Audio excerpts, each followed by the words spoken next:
Գործող կառավարման մոդելը Ընդդիմադիրները հայտարարում են, որ Սերժ Սարգսյանը փորձում է սահմանադրական պրոցեսը խաղալիք դարձնել իր ձեռքում։ Որպես ասվածի վկայություն մեջբերում են Սահմանադրության նախագծի 201-րդ հոդվածը, որը խորհրդարանին հնարավորություն է տալիս փոխել հանրաքվեով ընդունված մայր օրենքի բազմաթիվ դրույթներ։ Այսպես, 201-րդ հոդվածի առաջին մասը սահմանում է միայն հանրաքվեով փոփոխվող անձեռնմխելի դրույթները, որ վերաբերում են սահմանադրական կարգի հիմունքներին, մարդու հիմնարար իրավունքներին, դատական իշխանությանը, վարչապետին անվստահություն հայտնելուն, ազգային ժողովի աղմկահարույց կայուն մեծամասնությանը, իսկ երկրորդ մասում հստակ ասվում է, բացի վերոնշյալ դրույթներից, մյուս հոդվածներում փոփոխություններն ընդունվում են ազգային ժողովի կողմից պատգամավորների առնվազն 2/3 ձայների մեծամասնությամբ։ Սա աննախադեպ է արդեն երկու սահմանադրություն ընդունած Հայաստանի համար։ Մինչ այժմ ժողովրդի քվեով ընդունված մայր օրենքը հնարավոր է եղել փոխել միայն հանրաքվեի միջոցով,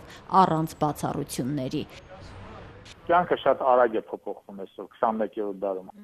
Որպեսզի ամեն անգամ մենք սահմանադրությունը չփոխենք, որը դեպքերում պետք է թույլ տալ, որպեսզի սահմանադրությունը փոփոխվի ոչ թե հանրաքվեի միջոցով, որը շատ թանկ հաճույք է, չեմ ասում քաղաքաշահարկումներ եւ այլ, այլ ազգային ժողովի կողմից, որը ներկայացուցչական է, որտեղ ներկայացված է ժողովուրդը, իհարկե պայմանով, եթե ընտրությունների լեգիտիմությունը ապահովված է։ Ենթադրելով, որ նախագծի հեղինակները ցանկանում են ներմուծել Գերմանիայի փորձը, իրավաբան Գևորգ Գյոզալյանը Հայաստանի պայմաններում խորհրդարանին սահմանադրություն փոխելու լիազորություն տալը համարում է խայտառակություն։ Մենք գերմանացիներ չենք, մենք կարող ենք 5000 դրամ վերցնել, հասարակությանը գնա ընտրի նրան, ում որ իրան կպատվիրեն։ Այսինքն ես հասարակարգում նման փոփոխության գնալը ես կարծում եմ, որ կարա կործանարար լինի։ Ընդդիմադիրները սա որակում են հակաժողովրդավարական նորամուծություն։ Հաշվի առնելով նաև, որ Հայաստանում գործում է ընտրակեղծիքների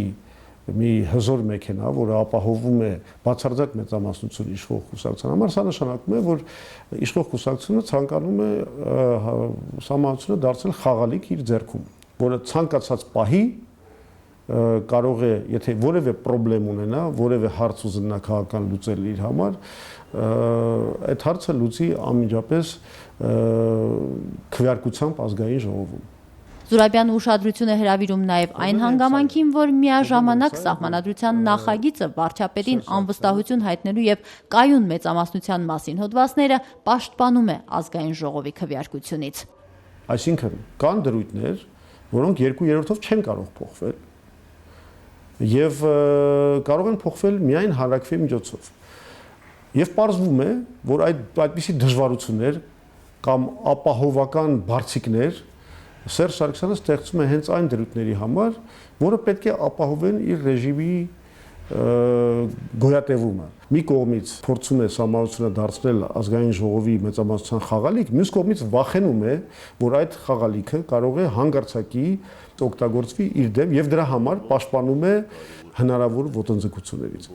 Խորհրդարանական ընդդիմադիր կոնգրեսը, Ժառանգությունը, արտախորհրդարանական ընդդիմադիր մի շարք ուժեր հայտարարում են, որ Հայաստանը սահմանադրական փոփոխությունների կարիք չունի։ Իրավաբանների մի խումբ էլ իր հերթին առաջիկայում կհրապարակի զեկույց, վերլուծելով նախագծի վտանգավոր կետերը։ Գևորգ Գյոզալյանի համոզմամբ չպետք է թույլ տալ, որ իշխանությունները հեշտությամբ կեղծեն հանրաքվեն։ Ես կարծում եմ, որ ժողովուրդը ամեն դեպքում պարտադիր պետք է դրսևորի ակտիվ քաղաքացիական դիրքորոշում եւ պարտադիր պետք է գնա ընտրությունների։ Նրանից հետո բոլորը ամեն մեկը իր համար որոշի, պետք է ասի այո, ոչ։ Ես կոնկրետ ոչի կողմնակից եմ։